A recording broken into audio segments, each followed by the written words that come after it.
Hey everyone, Anthony Fantano here, internet's busiest music nerd. Hope you're doing well.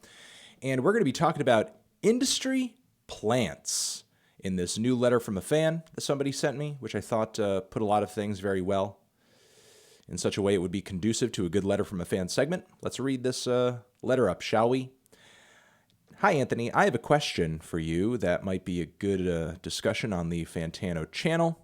Are industry plants a real thing? I suspect not, or at least not in the way commonly used. Take, for example, some of the people said to be industry plants: Lana Del Rey, Rory, even Taylor Swift, Drake, and Chance the Rapper. They are called industry plants since they seem to blow up out of nowhere, suggesting that they are pre-backed by the industry.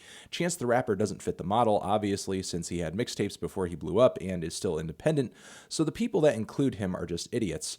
No, for the others, however, it seems that the common theme is nepotism. They had family in the industry or something like that. I don't know about Rory, so this industry plant thing seems to be a shorthand for nepotism. If that's true, there is no need for a term that has conspiratorial overtones as industry plant does.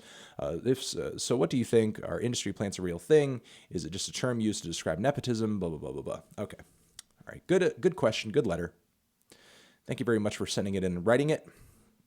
All right. An industry plant, to my knowledge and my experience, is essentially an artist that blows up in the industry with little to no support from anybody sort of outside of the industry at the start of their career. It's like the industry just kind of picks them up, plops them in, and they're just like sprinkling some popularity and sprinkling some media and sprinkling some attention on top, giving them all the promotion that they can, and they're just trying to create this sensation, create this interest around this person.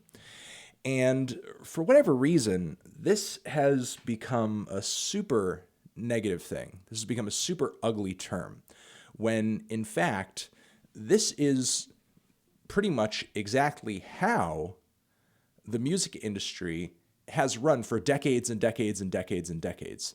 This terminology and this negativity to this way of running things is only sort of a new phenomenon in the internet age, where it seems like it's become the norm, or it's become expected that you have to sort of get your hustle on independently online first and gain a following, get a crowd, and show that you have the ability to entertain people on your own, which honestly I think is one of the greatest things about the internet. I think is one of the greatest things about music in the internet age, that it has been democratized, that some of the power has been put back into the hands of the listeners, has been put back into the hands of the artists, and that the playing field is a little bit more level than it used to be. However, you got to kind of take the good with the bad with that. As a result of that, the music industry is not spending as much money on research, not spending as much money on A&R, not spending as much money on development as they used to. They're not necessarily going out there like they used to and just being like, hey, we think this artist has a future, and we're going to invest in this artist. We're going to sign him or her, and we're going to put out album after album after album after album until they finally make their break, until they finally get their hit. We don't care if they put out 3 dud records. We're going to stick with them until they're a thing. You don't have that level of dedication anymore. And if you do, it typically comes with, like a 360 deal or some shit like that. So the record label, of course, is getting a little off the top of every single thing that you make money off of. So that level of dedication is not really there in the music industry anymore. So when you have a moment when the record industry actually does take a chance, does take a shot, and they're like, hey, this artist hasn't exactly blown up, but we think that he or she has serious potential, so we're going to give them money and sign them and get them in advance for an album, get them some music video budget or something like that. So now when the music industry does that, something that I think they're supposed to do, it's their job, it's actually kind of in the job description to field and discover talent to make music with them, so that you, the consumer, buy that music and are entertained by it. That's the job description. If the music industry isn't doing anything other than just coming out with records from artists who have some viral buzz online, then what the fuck is their job? Like, their entire departments in every single record label that you would just need to fire tomorrow, because there's literally no use for them anymore.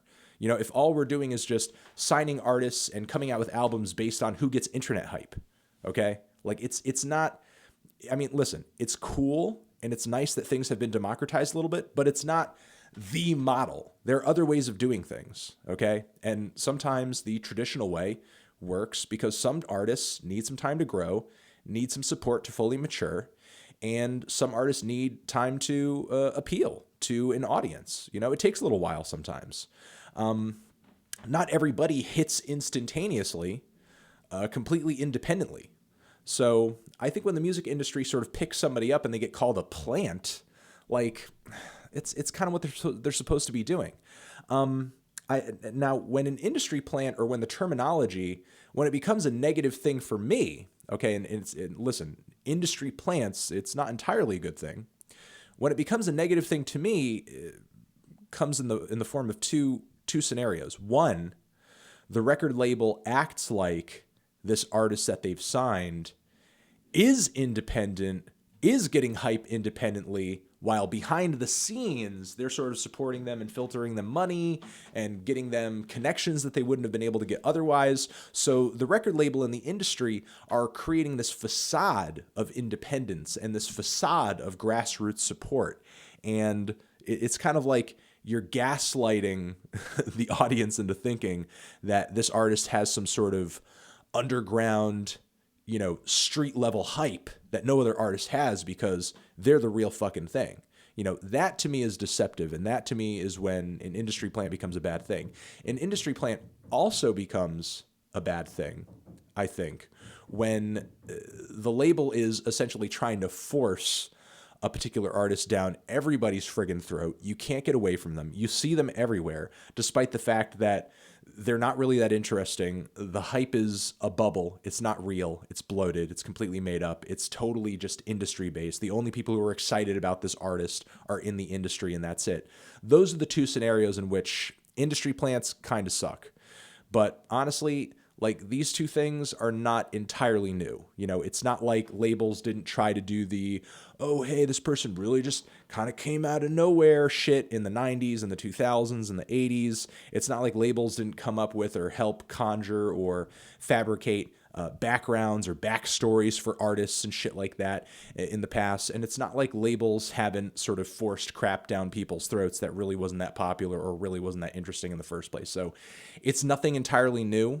So, you know, that's kind of the shit that has always sucked about the way music labels do business. But honestly, like, when labels take a risk on a Rory or a Lana Del Rey, it's not necessarily a bad thing if people end up hearing some music that they like, if people end up hearing an artist that they love. Because, hey, listen, take it from me.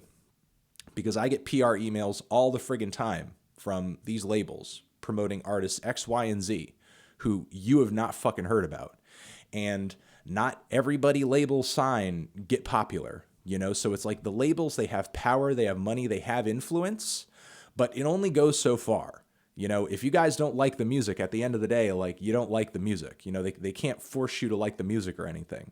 The label's influence only has so much weight in the internet age. It's certainly there, but they can't just make somebody an artist people like. Okay, because I see emails go through my inbox every day of totally irrelevant artists X, Y, and Z who have been signed by pretty large and pretty relevant labels A, B, or C. So it's not all it's cracked up to be signing to a label necessarily. It's not a fast track to fame. And I think the final thing that I will leave you guys with on this comment is that I feel like a lot of people who call out the industry plant thing, it comes from sort of a place of jealousy here and there, because I think you have a lot of people saying that person's just an industry plant, meanwhile wishing secretly in their heart of hearts that, like, man, I just wish a record label would come out of nowhere and see some genius in my mixtape on SoundCloud or my music video on YouTube, because a lot of these people saying industry plant, industry plant, industry plant, like, I've said it here and there jokingly, but people who really get pissed off at that shit, like, you know that they would love it. They would not turn down an opportunity for a label to sort of just fly in and swoop in and be like, hey, we want to sign you. And just, we know you have no hype, we know you have no audience, but we think that there's something here. So we're going to pull you onto the team, get you a record contract, da-da-da-da-da. They would jump at that opportunity. So that's it. That's all I'm going to say on this topic, guys. Industry plants. I'll see you in the next video. You're the best. Hash it out down in the comments. Hey, Anthony, you're wrong. Industry plants are bad. Hey, Anthony, you don't know what the fucking industry plant is. Fuck you. Hey, Anthony, I think you're dumb. I hate you. Yeah, whatever. I'll see you in the next video. Forever.